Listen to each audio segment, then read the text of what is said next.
We are back. It's another episode of the Bedrock Guide, and this is going to be an action-packed episode because we're going to do something a little bit dangerous. Because see, we need to fight the Wither. I haven't showed you guys how to do that yet, and some things have changed with the Wither since the last time that I've done a video like this. You see, the Bedrock Wither, well, he's gotten actually a little bit easier. And I'm going to show you how to make that fight a little bit easier for yourself. And I have a couple of really great ways and different ways from each other to kill him. There's going to be a way where you're going to hack and slash and kill, but I'm going to try to make that easy for you. And there's going to be a way that's just a little bit cheesy, but it's going to be 100% safe for you. So you don't die, you don't have to fight. There's not really any risk involved. But before we do that, I wanted to show you guys a little progress update. I spent a couple streams. Yes, I do stream here live on YouTube and on Twitch as well. I do multi-stream. Make sure that you keep a lookout for those streams. I want to see more of you guys there. We've done this, and it looks really good. It's not 100% yet, but it's getting pretty close.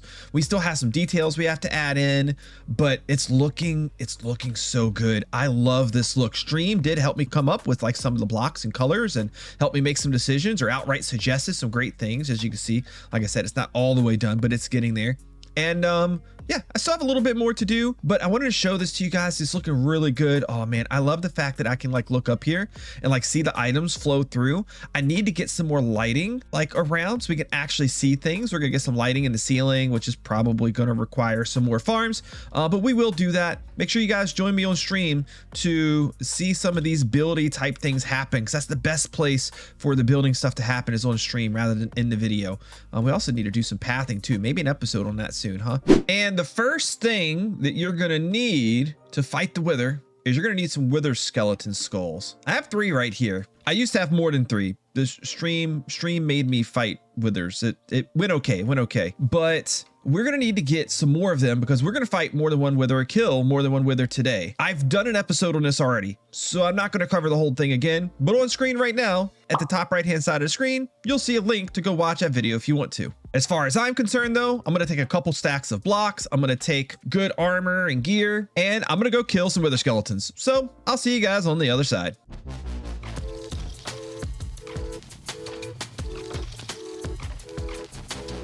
Okay, so let's spend a little bit of time talking about the Wither because you need to know what you're getting into. The Wither, he's a big bad boss mob that is summoned by the player using 4 soul sand and 3 Wither skeleton skulls. The Bedrock edition Wither on hard difficulty has 600 health compared to the Java Wither only having 300 health. Yes, twice as hard. The Wither, he causes some pretty big explosions when he spawns, when he gets down to half health, and when he's killed. He'll fly above your reach during the first half of his health bar, so range damage is a must for that portion. But once you get him down to that half health marker, on Bedrock edition only, he will spawn in 3 Wither skeletons, and he can no longer be affected by range damage. You have to go in for that melee kill. Oh, another fun Bedrock exclusive, once you get him down to half health, he adds in this charge attack to the way that he tries to attack you, which will break all blocks in his path when he does this charge ability. And finally, when you get that sweet kill, you get another star. And we'll talk about what to use that for in the next episode.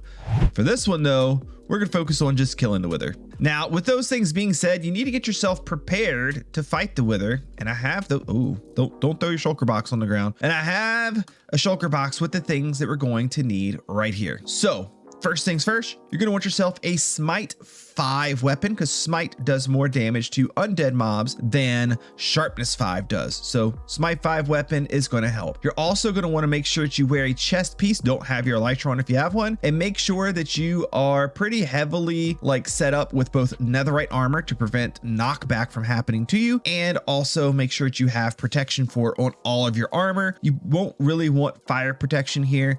The protection 4 will keep the Wither effect from killing you pretty well. This was a change that happened on Bedrock edition about a year or so ago, whereas it's always worked like this on Java edition. This actually made Bedrock edition Wither fights a lot easier. I'm talking like 10x easier than they used to be. You'll want roughly 16 of one of these 3 things, either potions of regeneration. If you've gone to the end, you might have a lot of those sitting around, or you can use milk buckets or totems. Other than that, a stack of arrows is good to have with you, unless your aim is like really terrible. Then you could bring one of those like really bad infinity bows, but a mending bow is probably going to serve you best in this case. Bring yourself a stack of torches. You're going to want to do a little bit of lighting, food, rockets to get out to where you're going. We'll talk about that in a little bit. And for those of you that are going to be fighting the wither legit, you're not going to try to use any bugs to kill the wither. I do recommend, if you're not a pro fighter, bring yourself enough iron and pumpkins to make a few iron golems. We have enough for 4 right here, which is great. Also, don't forget your soul sand and your wither skeleton skulls to actually summon the wither. Oh, and a bed to set your spawn, because if you die, you don't want to have to work your way all the way back. And when I say all the way back, that's because you don't want to fight the wither close to where you've built stuff, because if he does happen to get loose, you're going to be in for a world of hurt, because he could destroy all of this if you can't kill him. And far away we will go. I will recommend that you go at least 1,000 blocks away from your nearest build. Again, just in case the wither gets loose, this is going to save you a lot of potential trouble and heartache along the way. So I would definitely recommend doing this. And for the really inexperienced, those of you that know, like, I'm probably going to die doing this, maybe go, you know, a couple, 2, 3, 4,000 blocks away, just to be 100% certain that you could just leave that wither there in that worst case scenario and not have to worry about them. Now, we've come to a location that I've already been to. I've already been here because, well, my live streams, which you should probably attend, look for those to pop up, made me fight the wither a couple times. So we've already done this, but everything I'm going to show you is going to be the same either way. The first thing you're going to want to do is what I did here, which is make a staircase going straight on down to the bottom of your world, down to -54. And then once you get down to -54, hopefully you brought your ender chest with you. I did not mention that earlier, but I always carry one on me is why I didn't think about it.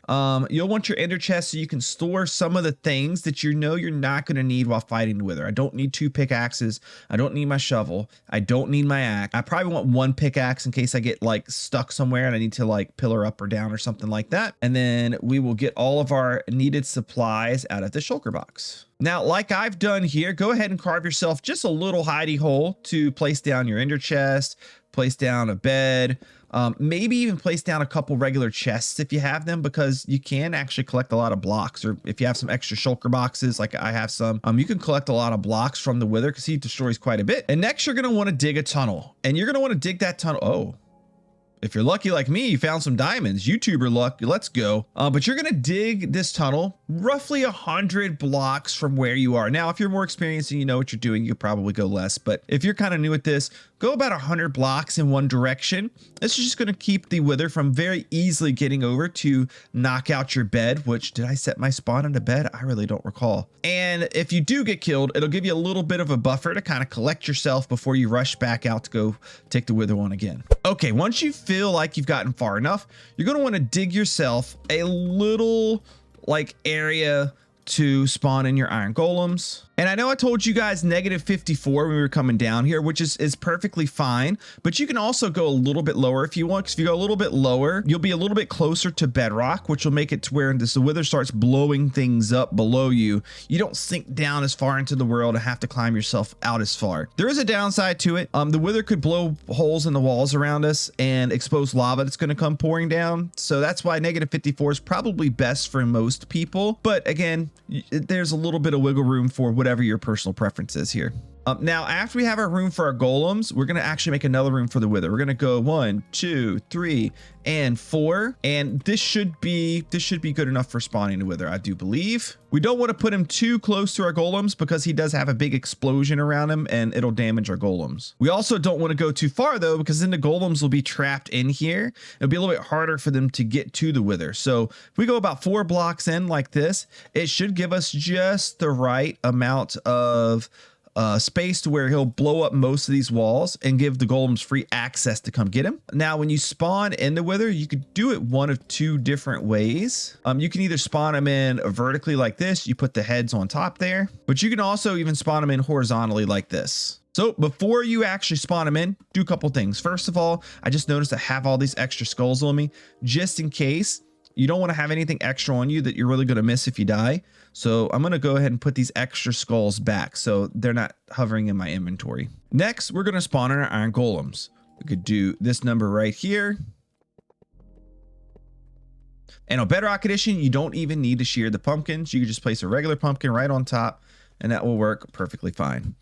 Boom. We have 4 iron golems to help us out. And if you really wanted to go the extra mile, you could have even brought some like iron ingots, and the iron ingots would allow you to heal the golems, but for 4 of them should be okay. Make sure you have your hotbar all set now. You'll want to have a stack of blocks on your hotbar. You want to have your bow, your sword, probably have your pickaxe. It might not be as needed if you want to have a couple extra potions on there instead though.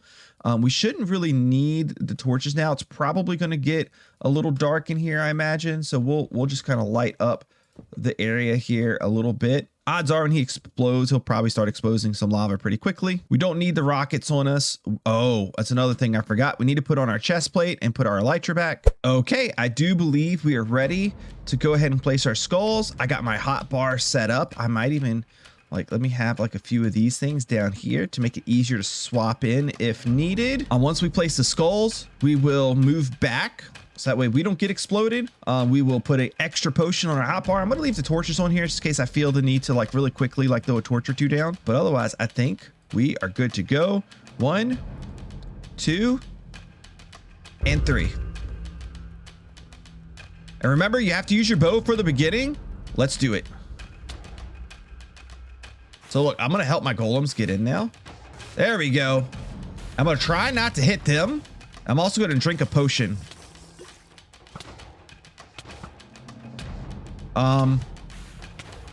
Okay. They're trying to get to him. The fact that we have a big cave above us is not helping. Oh, I'm almost dead. Oh, this is not good. Don't worry, the Wither, he will work his way back to you. Ow. Okay, there's his dash attack. Oh no. We're back up a little bit. We need him to dash this way. He's by a bunch of lava.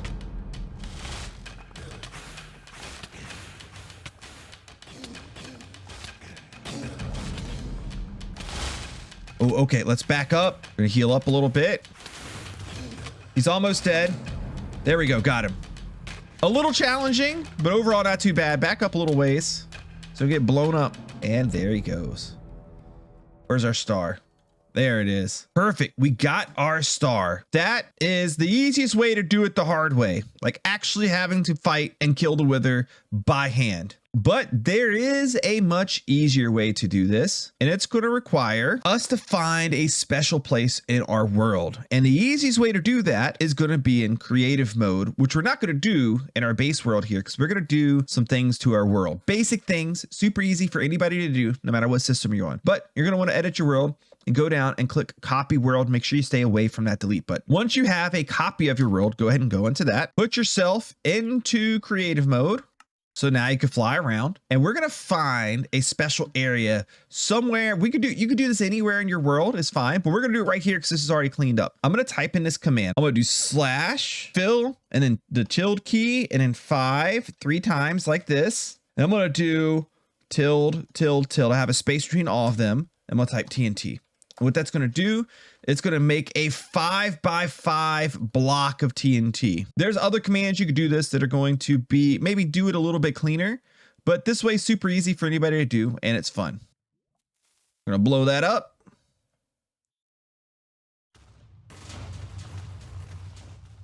Also to see better, we're going to type in /effect @self night vision 99990 and true. That's a night _ vision. Now we can see a lot better. I'm gonna do the TNT thing again. I could just scroll up and like go to all the same commands. Just uncover a little bit more space, and then I probably want to try to stop some of this lava flow too. Okay, what I'm going to be looking for here, and we may do the TNT thing a couple times, is I'm looking for a 3-block stretch that is all the way down at Y level -62, not 61. It's got to be 62. Okay, here's one. And then the next thing we're going to be looking for is something kind of like this, honestly, where we have like a good sized stack of obsidian and mostly a 3x3 pillar. It could be missing some pieces as long as the pieces it's missing aren't on the sides, like here. They can usually be in the corners. It should be fine. Another thing I think we're going to want to do is make sure that's facing the positive direction, which it is. You see my Z coordinate is going positive as I go this way. This spot might work. So we're going to test this spot out in creative mode. That way we're not messing up anything in our world or potentially having to fight a wither. We're going to put this right here. Remember, we can do it in any orientation as long as we have that same design. And then you cannot have any block be obstructing underneath, I guess, what you would call the arms. And we're going to pop a skull here, here, and here. Nope, he went that way. Let's watch him. Right now, he's taking damage because he's suffocating inside of the block, but he's not really buried in there very good, so it's very possible he gets out. This whole process is very unpredictable unless you go to a spot that somebody else has already shown. I know Silent Whisperer has done a video, and others have done videos on this before him as well that show exact locations, but you may not want to use those exact locations. So this is how you can test the locations on your own. We're going to see if he decides to come out of here once he reaches half health. I don't think he will. He may stay. Also, you may want to get back a little ways too. Like him, like some of his little like explosions are getting out, so he would maybe target us. So if we were like back here and kind of down, we would be totally fine. Okay, he's at half health. Okay, it looks like we're good. Also, the wither skeletons are dying in there with him.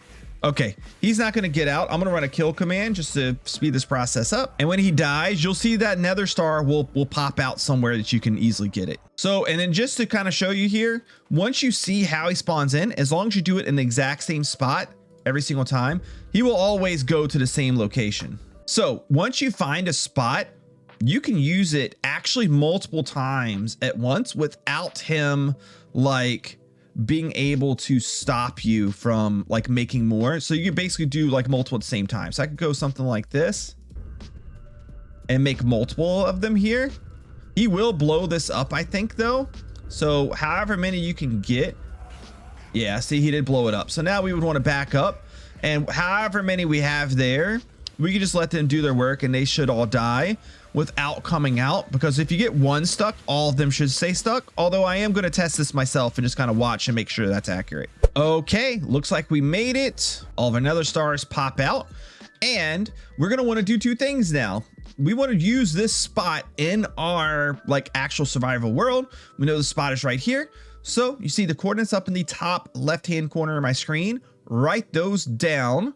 Or if you don't have coordinates turned on for some weird reason, you may not. It's not a default on option. It should be easy to kind of like take a screenshot of it or just kind of remember what the configuration is and come back to this exact same spot. For me, that spot was 104 and 2518 actually, which is about right here. I want to make sure that I don't get snuck up on by any other mobs. Look at all of this deep slate that we got. This is fun.